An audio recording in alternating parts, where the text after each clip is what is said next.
Adaptive reuse projects are a big topic in Denver and throughout the country right now.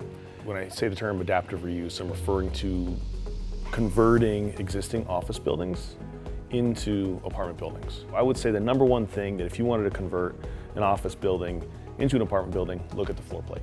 Does the floor plate make sense? Can you get a double loaded corridor? Can you get a single loaded corridor? But at the bottom line is, can you get residential units to fit and have access to sunlight and windows? The next thing I would say that's important, if you say yes to that, we can continue talking about the project, right?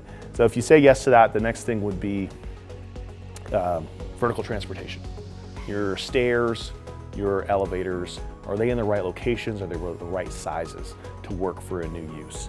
A lot of people focus on the mechanical, electrical, and plumbing systems, and it's not that they're not important, but they're pretty solvable. I mean, you're going to spend a lot of money to convert an office building into an apartment building anyway, and part of that money is going to be those systems. Plumbing systems those are big. That's a big change. You go from one restroom per floor to how many ever units you have that many restrooms, and you have kitchens now. So your plumbing stacks are pretty big.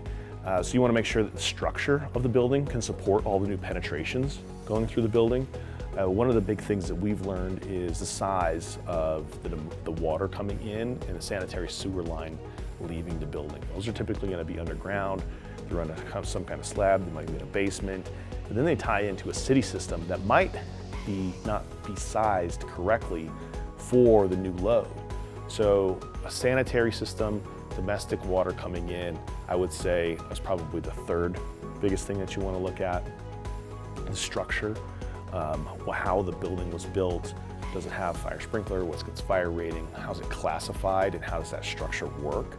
And how can you poke new holes in the slab for vertical transportation, for plumbing, and not impair the ability of the structural system to do the work that it needs. Once you get past those four, then you can start to engage your team, you can start talking to your municipality, how are we going to get this done? You start doing some conceptual designs, get some conceptual pricing, and see if you can take it to the next steps.